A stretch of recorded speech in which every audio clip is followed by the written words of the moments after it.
भाई दूज की, यम द्वितीया की बहुत बहुत बधाई हो। बहुत बहुत साधुवादता, बधाइयाँ। आज वही यम द्वितीया की आप सभी को बहुत बहुत बधाई हो। माँ यमुना आपके जीवन का कल्याण करे और दीपावली की जो 5 दिवसीय पूजन आप कर रहे हैं, धनतेरस, रूप चौदस, दीपावली, गोवर्धन पूजन और आज यम द्वितीया, कार्तिक महीने की शुक्ल पक्ष की ये पावन द्वितीया तिथि, जिसको यम द्वितीया भाई दूज भी कहते हैं।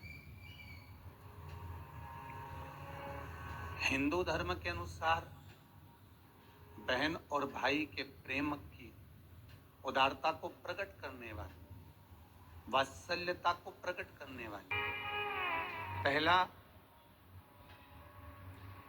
श्रावण के महीने में पड़ने वाली श्रावण की पूर्णिमा, जिस दिन रक्षाबंधन का त्यौहार मनाया जाता है। हमारे हिंदू धर्म में ये त्यौहार भी भाई और बहन को समर्पित है। और दूसरे नंबर का ये पावन त्यौहार जो दीपावली के गोवर्धन पूजन के बाद में दीपावली के दूसरे दिवस में मनाया जाता है, द्वितीय दिवस में मनाया जाता है, जिसको यम द्वितीया कहते हैं, जो यम की कैद से छुड़ाने वाली है। यमुना आपके जीवन का कल्याण करे और दीपावली की जो 5 दिवसीय पूजन आप कर रहे हैं, उसमें जो पूजन आपने थाली में रखकर करी है, जिसमें 2 सिक्के चांदी का और अपना सादा सिक्का रखकर उसको बांधकर जो पूजन करी है, उसी थाली में वापिस आज एक कमलगट्टा, एक हल्दी की गठान, एक अमरबिल का टुकड़ा और घी के 5 दिए लगाइए। माता लक्ष्मी को पूजन कर कर कंकु, हरौली, हल्दी, मौली, चंदन, चावल, मेहंदी, अबीर, गुलाल, लाल पुष्प आदि से पूजन कर कर माता की आरती करिए भोग लगाकर। और अच्छा मुहूर्त देखकर, लाभ और शुभ घड़ी को देखकर झोली पे सार कर अपनी माता लक्ष्मी को प्रणाम कर कर माता से निवेदन करो, हे माँ, अब आप हमारे घर के अंदर, हमारे भवन में सदा विराजमान रहो। और माता को अपनी झोली में वो 2 सिक्के जो रखे हैं उसको झोली में डाल लीजिए। एक कमलगट्टा, एक हल्दी की गठान, एक अमरबिल का टुकड़ा अपनी झोली में डाल लीजिए और वहां से चौकी को, पाटे को हटा दो, थाली को हटा दो और थोड़ा सा हाथ में जल लेकर वहां पर पोंछा फेर दो। और जो झोली में आपके सिक्के रखे हैं, अमरबिल, कमलगट्टा, हल्दी की गांठ जो रखी है, उसको सिक्के के साथ एक डब्बी में या एक वस्त्र में अपनी तिजोरी, अलमारी में जो शुभ घड़ी है उसके अंतर्गत लक्ष्मी जी का नाम लेकर रख दीजिए। 5 दिए जो भगवान के सामने रखे थे, उसमें से एक दिया जिस अलमारी में, जिस तिजोरी में तुमने लक्ष्मी रखी है, उसी अलमारी, उसी तिजोरी के ऊपर उस दिए को रख दीजिए या उसके साइड में रख दीजिए। 4 दिए में से एक दिया मंदिर में रखिए, एक दिया पानी के स्थान पर रखिए, एक दिया तुलसी जी के क्यारे पर रखिए और एक दीप घर के हॉल में रखिए। महाराज ऐसे 5 दियों का स्मरण करते हुए माता लक्ष्मी का स्मरण करिए। द्वार पर थोड़ा सा पीला चावल डालकर अंदर की ओर प्रवेश कर लीजिए। बस ये 5 दिवसीय पूजन जो आप माता लक्ष्मी की सुंदर शिव लक्ष्मी पूजन का स्मरण कर रहे थे, लक्ष्मी पूजन का 5 दिवसीय अवसर प्राप्त हुआ है। ये भगवान नारायण और भगवान शिव और लक्ष्मी की कृपा से प्राप्त हुआ है। आप सभी को आज भाई दूज की, यम द्वितीया की बहुत बहुत बधाई हो। ऐसा बहन और भाई का संबंध होता है, केवल एक ये नहीं कि बहन ने अगर कुछ मांग लिया और भाई ने कुछ दे दिया, वहीं तक का संबंध है। तिलक लगवाया और 100-500 का लिफाफा दे दिया, वहीं तक का संबंध है। नहीं नहीं, इस दूज का नाम है यम द्वितीया।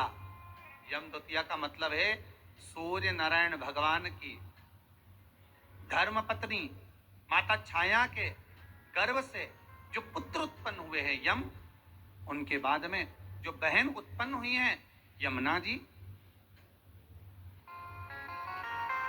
महाराज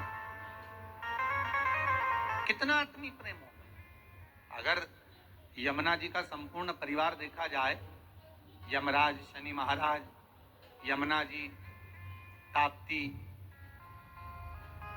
कितना कितना सुंदर परिवार है।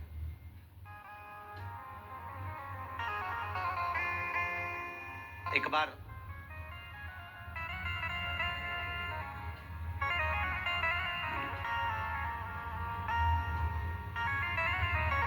एक मुखिया जी ठाकुर जी की सेवा में लगे हुए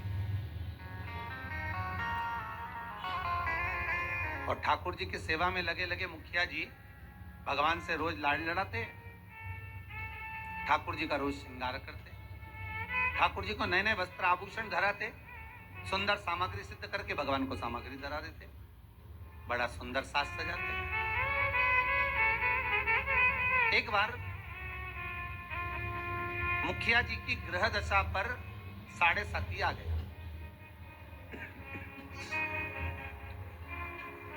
और मुखिया जी की ग्रह दशा पर जब 7.5 आया, शनि जब लगा, अब मुखिया जी कष्ट में हो गए, परेशान हो गए, बड़े दुख, आए दिन बड़े कष्ट में रहते।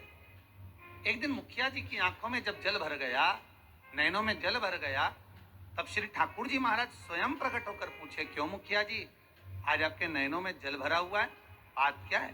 शास्त्र कहता है, शिव महापुराण की कथा कहती है, जब आप शंकर भगवान पर जल चढ़ाएं या ठाकुर जी से लाड़ लड़ाएं, ठाकुर जी की सेवा करें, ठाकुर जी की अर्चना करें, पाठ करें, पूजन करें, ठाकुर जी का स्नेह लड़ाएं, उस समय पर श्रृंगार करते समय, पूजन करते समय, सेवा करते समय, भगवान की आराधना करते समय आपकी आंखों में जल नहीं होना चाहिए। भगवान की अर्चना करते समय जल क्यों आए, किस लिए?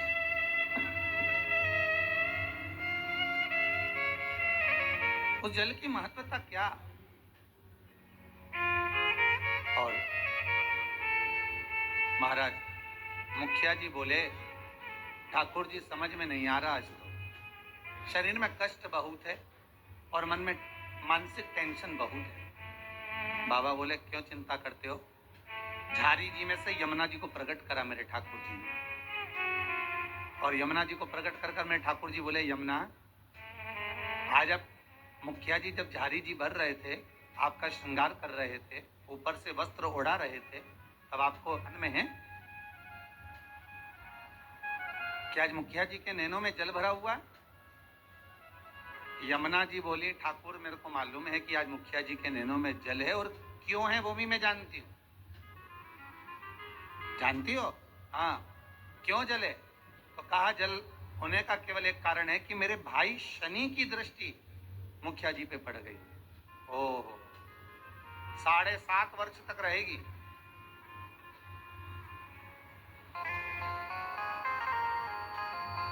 भगवान कृष्ण बोले, यमुना अगर शनि महाराज आपके भाई हैं, हमारे तो साले हैं, यदि बहन बोले तो क्या भाई मानेगा नहीं? बोलो प्रभु क्या चाहते हो?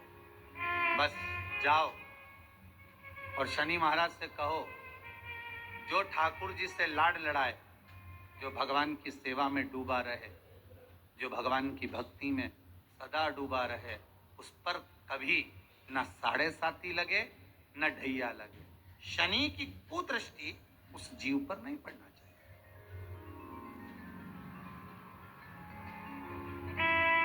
उस जीव पर दृष्टि ना पड़े। ठीक है, यमुना मैया पहुंची सबसे पहले शनि महाराज जी के पास। शनि महाराज जी से कहा, भैया मेरा निवेदन स्वीकार करोगे? क्या बात है बहन? बस मैं चाहती हूं कि जो लाडले की सेवा करे, जो ठाकुर जी की सेवा करे, जो भगवान की भक्ति में डूबा रहे, उस पर आपकी दृष्टि नहीं पड़े। शनि महाराज बोले नहीं, ऐसा तो हो नहीं सकता। कर्म का दंड जीव को भोगना तो पड़ेगा, क्योंकि भगवान शंकर ने मुझे दंड अधिकारी बनाया। जो किया है वो तो भोगना है, चाहे वो संसार का कोई जीव क्यों ना हो। आपको पहले भी कथा में कहा, किसी से मत डरो, पर अपने कर्म से जरूर डरो, क्योंकि कर्म का भोग तो परमात्मा को भी भोगना पड़ता है। महाराज, मत बुरे कर्म कर बंदे, वरना पछताएगा। भगवान की आंखों से तू बच नहीं पाएगा, तू बच नहीं पाएगा। अरे ओ अज्ञानी, मत कर नादानी। अर्थात मानव का यदि शरीर मिला हो तो अपना कर्म श्रेष्ठ करते हुए चलना, श्रेष्ठ कर्म करना। महाराज, शनि महाराज ने कहा ये नहीं हो सकता, ये हो ही नहीं सकता। जो नहीं हो सकता मैं वर नहीं दे सकता। यमुना जी वापस लौट कर आ, समय आया,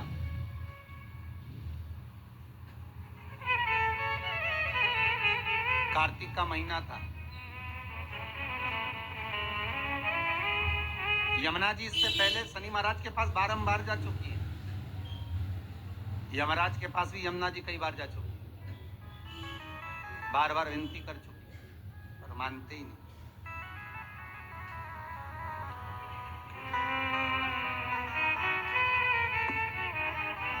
कार्तिक का महीना और महाराज द्वितीया तिथि शुक्ल पक्ष की।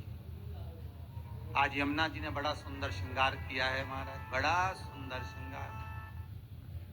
महाराज, क्या साज सजाया है मेरी माँ ने। मस्तक पर बोर, कानों में कुंडल, गले में हरवा, हाथों में चुड़ला, सुंदर लहंगा चोली चूंदड़ी माँ धारण करी। बड़ा सुंदर श्रृंगार। और आज माँ यमुना जो जा रही है ना, सारे वैष्णवों को पार करने जा रही है। वो कहते हजारों वैष्णव तार दिए, जय जय यमुना मैया। कई पापी पार उतार दिए, जय जय यमुना मैया। हजारों हे यमुना मैया, बड़ी कृपा। जय जय यमुना मैया, ओ जय जय यमुना मैया। जय जय मैया, जय जय यमुना मैया। हजारों वैष्णव तार दिए, जय जय यमुना मैया। हजारों वैष्णव तार दिए, जय जय यमुना मैया। कई पापी पार उतार दिए, जय जय यमुना मैया। कई पापी पार उतार दिए, जय जय यमुना मैया। आज यमुना मैया बड़ा सुंदर श्रृंगार कर कर जा रही है, बड़ा सुंदर। जिस दिन बहन भाई के घर पर जाए या भाई बहन के घर पर आए, उस दिन बहन के चेहरे की चमक ही दूसरी रहती। हम भाइयों के चेहरे की चमक तो नहीं कह सकते, पर बहनों के चेहरे की चमक कह सकते हैं कि कि बहन मायके आए या भाई बहन के घर जाए, इन दोनों में बहन के चेहरे की चमक ही दूसरी होती है। और केवल एक बात याद रखिएगा, यमुना मैया केवल अपने कार्य के लिए नहीं जा रही हैं यमराज के पास में, शनि महाराज के पास में। यमुना मैया केवल अपने कार्य के लिए नहीं, कई वैष्णव, हजारों वैष्णव तार दिए, जय जय यमुना, कई पापी पार उतार दिए, जय जय यमुना। केवल अपने कार्य के लिए यमुना जी नहीं जा रही, यमुना जी जा रही हैं संपूर्ण भूमंडल के उद्धार के लिए।